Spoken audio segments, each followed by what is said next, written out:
Como seres humanos, a lo largo de nuestras vidas hemos estado en constante interacción desenvolviendo ciertas conductas y comportamientos, estos regidos por una serie de normas y leyes que fundamentan al derecho, y destacamos la importancia de una introducción a la materia para conocer y reconocer sus fundamentos y aplicaciones.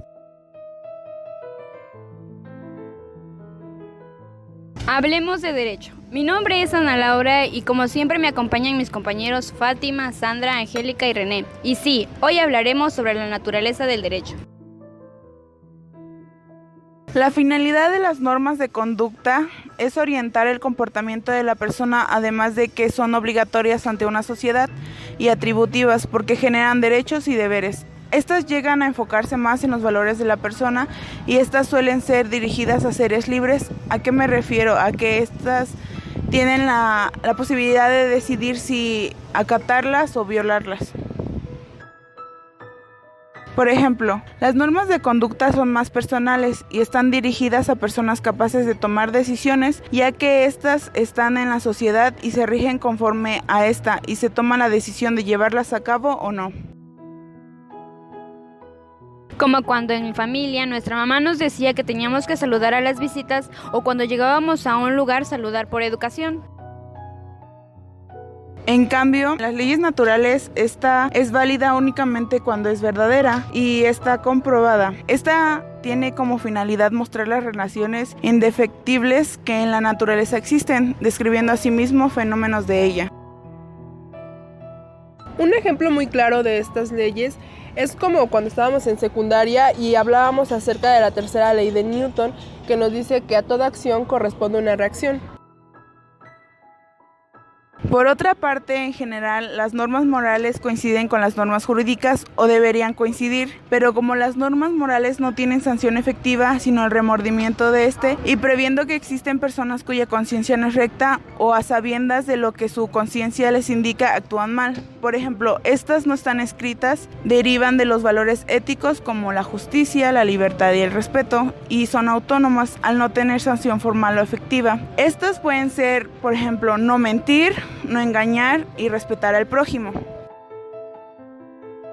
Más sin en cambio, las normas religiosas son aquellas leyes consideradas obligatorias para que el hombre alcance la santidad. Este tipo de normas plantean las exigencias que el hombre debe cumplir para agradar a Dios y así ganarse un paso al paraíso. Aquí entran las diferentes culturas que rigen su conducta en base a una fuerza superior intangible. Esto ya toma fuerza por parte de la sociedad, con los convencionalismos sociales, que no son más que la búsqueda del hombre por alcanzar la perfección, y a diferencia de las normas morales que son autónomas, las normas de buen trato son heterónomas, se rigen por reglas que se les imponen desde el exterior. Aquí, un claro ejemplo es la forma de vestir, el tipo de música que escuchas o tus gustos. Nos referimos a modas y a clases sociales. Esto a merced de la sociedad, podríamos llamarlo de manera popular, pero dentro de la materia de derecho. También tenemos normas jurídicas como regla de conducta dictadas o promulgadas por un poder legítimo para regular la conducta humana, por medio de una prescripción, autorización o prohibición. La diferencia de este tipo de normas a las normas morales es que pertenecen a un sistema jurídico y por ende tienen validez jurídica, y al generar un incumplimiento o rompimiento de ellas lleva una sanción o castigo. Pongamos un ejemplo. En el artículo 387 del Código Penal se habla sobre el fraude y este es penado no solo con el pago de daño, sino que también la indemnización del daño material y moral que se genera hacia la persona afectada. Ahora bien, sin olvidar los elementos que componen tanto las normas morales como los preceptos jurídicos, tenemos los siguientes. Sujeto jurídico es todo titular del contenido de un derecho u obligación de adquirir derecho y de contraer obligaciones. Estos entes son personas naturales y jurídicas. Por otra parte, el objeto jurídico nos da a entender la relación jurídica existente que consiste en una determinada conducta que debe cumplir el sujeto obligado por las normas jurídicas en favor de un sujeto activo que tiene el derecho de exigir y el pasivo que tiene la obligación de dar y realizar determinada conducta. Entonces, podremos decir que aquí específicamente solo una persona tiene obligación y otra el derecho. Además, en una relación jurídica es la relación que se lleva entre dos sujetos que tienen derechos como obligaciones, como un crédito y un arrendamiento. Y también tenemos la consecuencia jurídica, que esta surge cuando el sujeto tiene que cumplir la sanción o castigo por el rompimiento o violación de una norma y se aplica una restricción de la libertad de una persona. Por último, tenemos los valores o fines jurídicos, que son normas jurídicas que tienen ciertos fines o valores hacia los cuales son orientados y que se confunden con los fines del derecho, como justicia, paz, seguridad y bien común, entre otros. Por otra parte, tenemos las características que son heteronomía, coercibilidad, exterioridad, la unilateral y la bilateral. Concuerdo totalmente contigo, Fátima. Ahora hablemos de las características particulares de las normas morales y de las normas jurídicas, ya que estos aspectos son muy importantes. Por ejemplo, las normas morales están conducidas por la unilateralidad, mientras que las normas jurídicas por la bilateralidad. ¿Qué quiero decir con esto? Bueno, la unilateralidad hace referencia a autonomía, es decir, obliga a un sujeto a tener determinada conducta con respecto a la sociedad. Sin embargo, no existe otro sujeto que lo obligue al cumplimiento de esta conducta. Ahora, las normas jurídicas tratan de que el hombre forje su comportamiento en base a un valor superior denominado justicia. Al ser de esta forma, existen dos partes, la parte obligada a cumplir las normas llamada sujeto pasivo y la parte encargada de exigir su cumplimiento denominado sujeto activo. Ejemplo de esto son los artículos del Código Penal, como el 458, en donde se prohíbe prestar falso testimonio, asegurando de ser así pena de multa o prisión. Cierto, muchas de las veces se da la situación en juicios de prestar testimonio falso, esto para favorecer a algunas de las partes dentro del mismo. Prosigo con interioridad. ¿De qué trata esto? Bueno, es otra propiedad de las normas morales. Esta rige los actos internos, pensamientos e intenciones, pero no basta con que estos sean positivos, deben plasmarse en actitudes. Mientras que la norma jurídica está estrechamente relacionada con la exterioridad, lo que implica el acatar la norma sin importar la voluntad y los principios internos del sujeto obligado. Ejemplo de esto es el artículo 14 y 16 constitucional. Ambos prohíben molestar a un individuo en su propiedad y apropiarse de ella, sin un previo juicio que establezca lo contrario. Ahora entro en otras ideas. Otros elementos importantes son coercibilidad e incoercibilidad. La primera es una característica propia de la norma jurídica y alude a que la norma sea cumplida mediante la fuerza e incluso en contra de la voluntad del obligado. La segunda es propia de la norma moral y aquí el sujeto no puede ser reprimido si hace caso omiso al precepto. Ahora que hablamos de la coercibilidad, recuerdo que yo asistí a una diligencia de requerimiento de pago y embargo, en donde se tuvo que utilizar el apoyo de fuerza pública para poder embargar la caja de la empresa. Por otro lado, al ser conductas establecidas por la ciudadanía, las normas morales son de carácter autónomo. El sujeto se impone un deber por su propia conciencia, como hacerse todos los días. Y por su parte, las normas jurídicas son impuestas por un ser ajeno a la conciencia del individuo obligado. Por ello, son de carácter más riguroso, pues al ser forzosa es independiente a la opinión de sus destinatarios.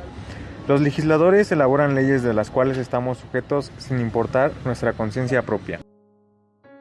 Pasemos ahora a las leyes.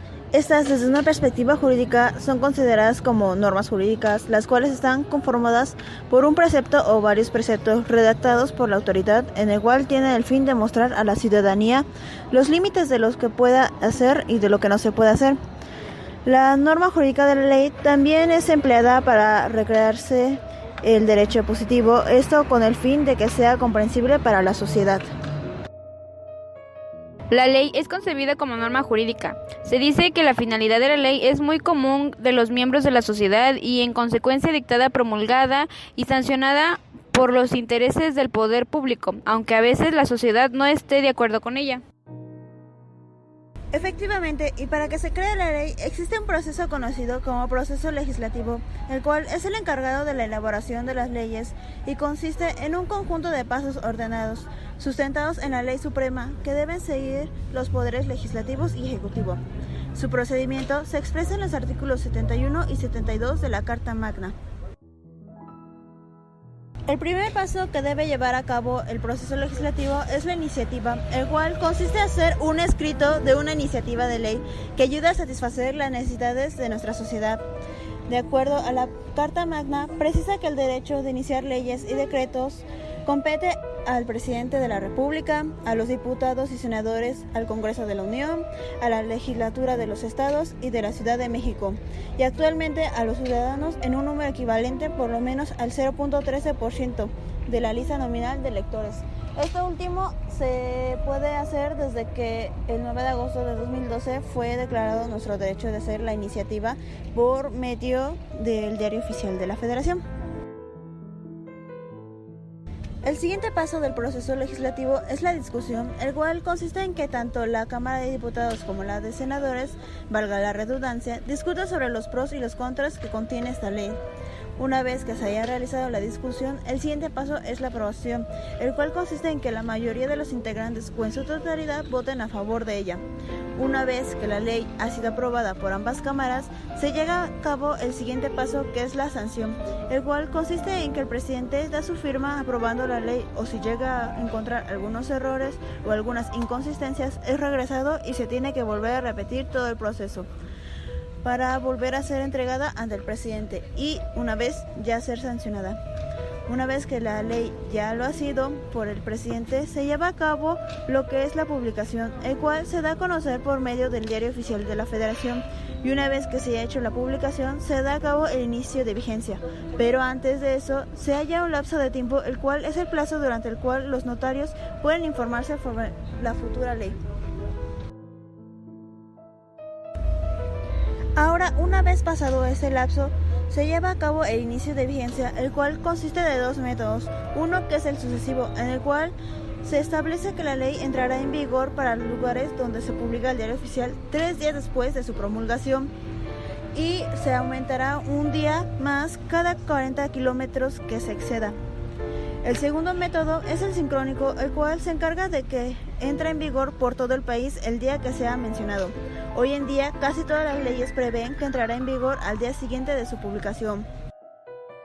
El sistema sincrónico se prevé en el artículo 4 del Código Civil Federal, que establece: si la ley, reglamento, circular o disposición de observación general fija el día en el que debe comenzar a regir, obliga desde ese día y con tal que su publicación haya sido anterior. La norma en cuestión no está exenta de problemas, pues puede ocurrir que la ley, reglamento o acuerdo entre en vigor el mismo día de la publicación. Sus propósitos, que consiste en que los ciudadanos se enteren del contenido de las normas para estar en amplitud de obedecerlas o de impugnarlas jurídicamente.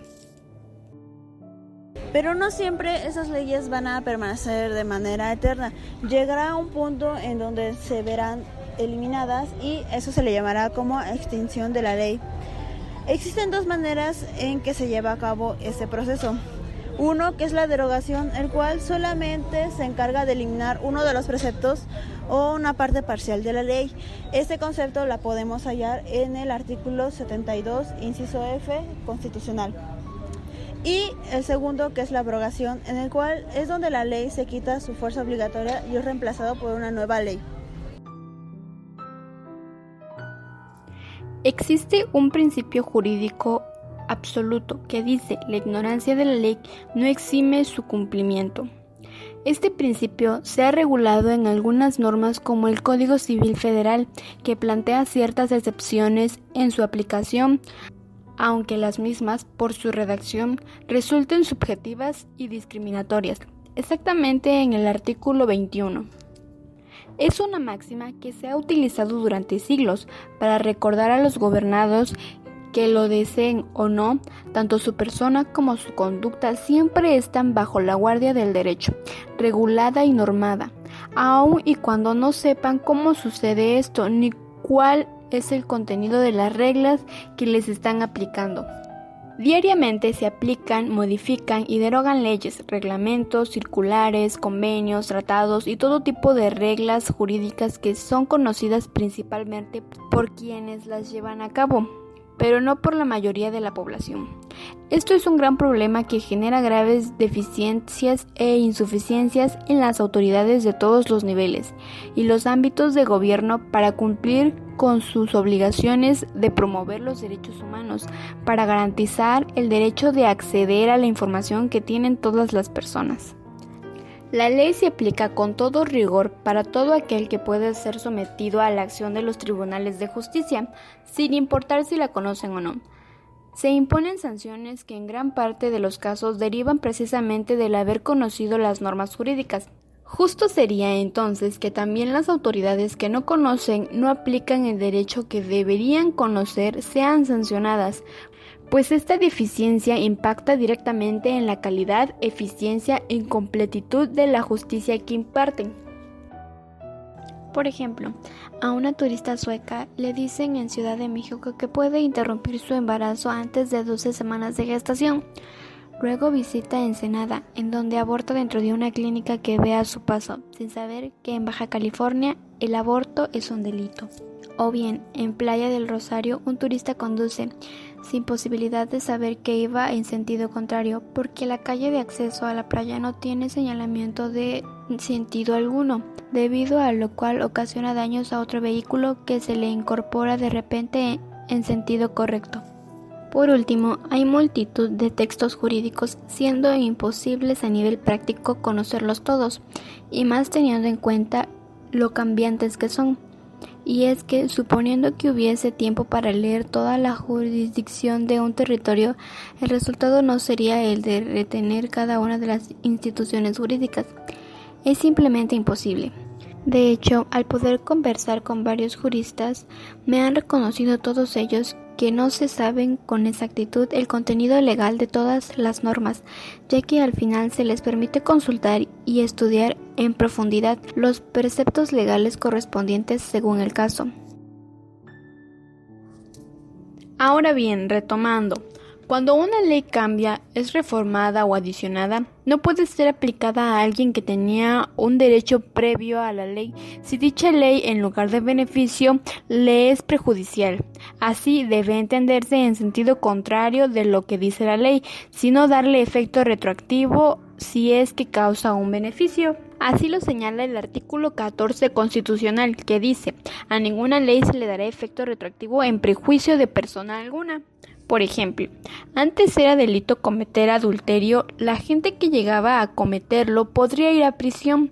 Cuando fue reformado el Código Penal, gente que estaba en prisión por ese delito podría salir cuando entrara en vigor esa ley, pues ya no había delito que perseguir ni pena que cumplir. La retroactividad negativa es la que no permite su aplicación en prejuicio de una persona. La retroactividad positiva es aquella que está permitida en su aplicación y viene a constituir una obligación para el juzgado por ser la que más beneficia al inculpado. La vigencia de la ley en el tiempo que se haya precisado por el principio de la irretroactividad. Por esa razón debemos entender que la ley puede aplicarse retroactivamente siempre que no perjudique intereses de terceros. Este principio responde a las exigencias de seguridad jurídica y por lo consiguiente a las garantías que se verían afectadas si el sujeto podría ser sancionado por una ley que no pudo tener en cuenta en el momento en que se realizó el hecho. Según la teoría de los hechos adquiridos, se considera que una ley es retroactiva cuando destruye o restringe derechos adquiridos al amparo de otra ley anterior. En cambio, la ley no obra retroactivamente cuando destruye la facultad legal o las simples esperanzas o expectativas del derecho. Por derechos adquiridos debemos entender aquellos que se han entregado en nuestros domicilios y en consecuencia forman parte de él y no pueden ser arrebatados.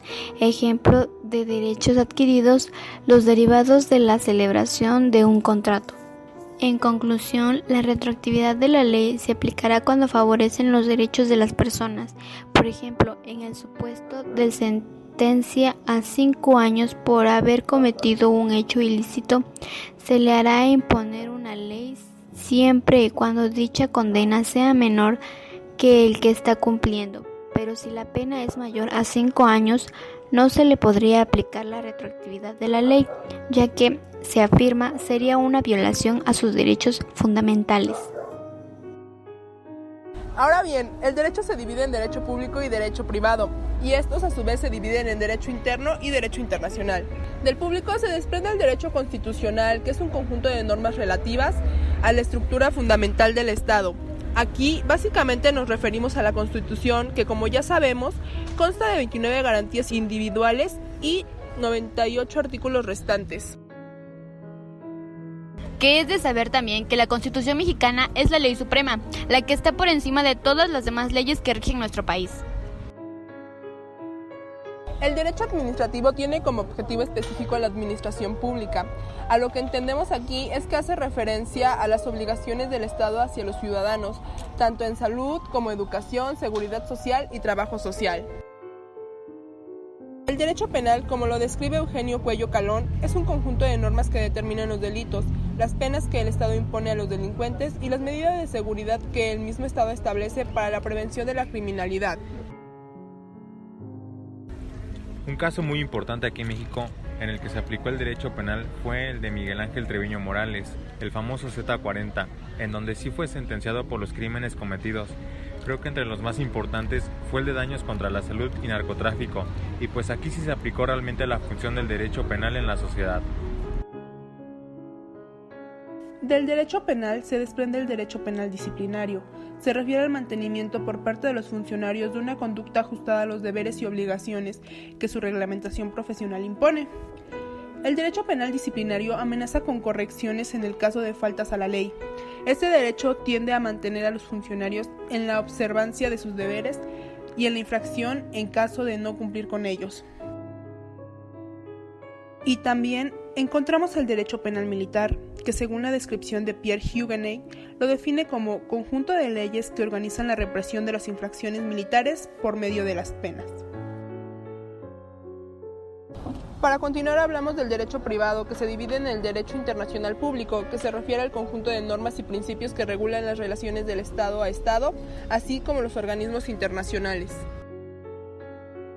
Un claro ejemplo que tenemos de organismos internacionales es la ONU, que como todos sabemos vela por la paz y la seguridad del mundo. De igual manera trata de fomentar las relaciones entre los países y proteger los derechos humanos. Continuamos con el derecho internacional privado, que es el concepto de principios y mandatos jurídicos. Con esto nos referimos, por ejemplo, a los conflictos entre leyes que puede existir en algunos países o bien la cooperación procesal. Derecho procesal es el conjunto de reglas destinadas a la aplicación de las normas del derecho a casos particulares, ya sea con el fin de esclarecer una situación jurídica dudosa, con el propósito de que los órganos jurisdiccionales declaren la existencia de determinada obligación y, en caso de ser necesario, ordenar que se haga efectiva. Creo que la mayoría de los mexicanos, si no es que todos, en algún momento hemos escuchado hablar del Chapo. Este es un claro ejemplo de la cooperación procesal, dado que México capturó a Joaquín Guzmán Loera, que era el narcotraficante más buscado en todo el mundo. Fue extraditado a Estados Unidos, donde cumplirá sentencia. El derecho civil es básicamente todos los derechos y obligaciones que tenemos como ciudadanos de un país. Los ejemplos más básicos serían que a partir de los 18 años tenemos el derecho al voto, poder contraer matrimonio, todo ciudadano tiene derecho a él. De igual manera, tenemos el derecho mercantil, el que se encarga de regular comercio y las actividades relacionadas a él. Este derecho es muy importante para todos, pero aún más para las personas físicas y morales, que deben de tener un orden en sus estados financieros para estar libres de algún delito, porque como bien lo sabemos, existen instituciones que están encargadas de regular el capital que generan dichas personas. Por último, tenemos el derecho laboral, que es el conjunto de normas que regulan las relaciones entre patrones y trabajadores en virtud de un contrato de trabajo. Un ejemplo de la Ley Federal de Trabajo es el artículo 7, que dice que en toda empresa o establecimiento el patrón deberá emplear un 90% de trabajadores mexicanos, por lo menos.